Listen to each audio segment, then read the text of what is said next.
Cole, thanks for joining us. Congrats on the win and your first goal with the Timbers. We'll open it up to questions in the room.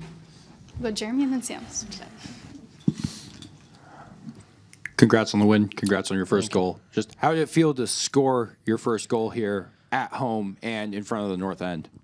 Yeah, it felt amazing. For me, it took a few games too long. Like I know I was out for a few games, so it's not as far into the season for me as it is for maybe others. But I think for me, as a goal scoring midfielder, I feel like I should have a few already. So nice to get the first one off the back or off my back, and then hopefully they keep rolling. And especially in that game, those are the ones where you want to stay in and get 2 and 3. But I think it was important for certain guys to come in and showcase their abilities. I'm really happy for those guys, especially Ari coming in and delivering.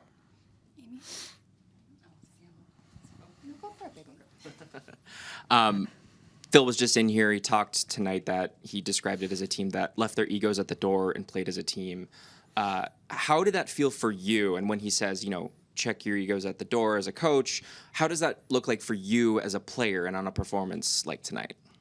He reminded us of midweek we were watching Bayern PSG, and I don't know if he said this in the press conference, but yeah, Dembele put his ego aside in the week, and he was sitting there, urging his team on, and he said to us, we have all the talent in this room, but I feel like, there's certain times where your ego needs to be put aside, and it's better for the team in the end. Obviously, none of us want to get subbed off in the 60th minute. We want to keep going and keep playing, but how can you be a bigger man and know that, the other guys have been working really hard in training, and they're a part of the success too. It's not just the starting 11. It takes, all 25 of us in the squad throughout the year. So it's very important for those guys to come on. And, but for us as guys that come off, I know we were sitting there on the bench, a few of us, and we're like, we just wish we were staying on so we could score a few more.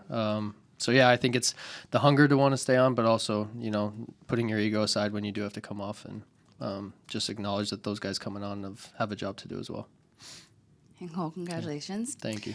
With the win tonight, with the clean sheet and how many goals you guys were able to score, and then knowing you're going on the road with a Wednesday match and then a weekend match, how do you keep that momentum going, and how do you build on this knowing that you're not going to be home for 2 more matches?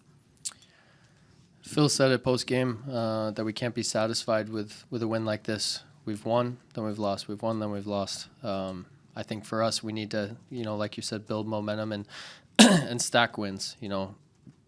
It's very easy in this league to climb up the table really quick if you stack a few wins, and that's the reality of it. So for us, with the talent that we have in that room and the goals and expectations that we have for the second half of the season, I think we said that we want to have a 9-point week. We know it's not going to be easy. Going away in MLS is never easy, and flying across the country 5-6 hours definitely isn't easy. But I think we have the group ready to do it. There was a lot of us that came off today that weren't playing 90 minutes, so we're going to be ready to go and wanting to get out there again and continue this momentum. So for us, it's one game at a time, but it starts by just getting back at the training ground tomorrow and putting in the work again and knowing that we need to set ourselves up for a busy schedule in the second half of the year. Cool. Congratulations on the goal. There's a lot of momentum going around in the club, and then next week you're going against Rodrigo de Paul, World Cup champion for Argentina. I just want to ask you, how do you prepare yourself to verse a team that has a few World Cup champs, and of course including Leo Messi, right? Yeah, those are the best ones. You want to play in those type of games. Whenever you play against some of the best players in the world or guys that have played at a top level, won World Cups, as a kid, those are the kind of games you want to play in, and that's what every single kid aspires to be at the end of the day. And normally it's in Europe, but you can see now this league has many stars and a lot of talent in this league. So I think for us, getting to play in these big matches like that, you want to bring your best and show it, because you know that there's a lot of eyes on those games, and you want to show yourself and show as a team that we're capable of winning games. So we're very excited for that game. Obviously, it's the next game after Montreal, so all eyes on Montreal right now. But those are definitely games. As a guy, myself, I get very excited for those. Last time we played Messi in Miami, it was a big occasion for us in Colorado, and did well in that game. So hopefully can do it again. Any last questions in the room? Okay, we'll wrap it there. Thanks, Cole. Thank you.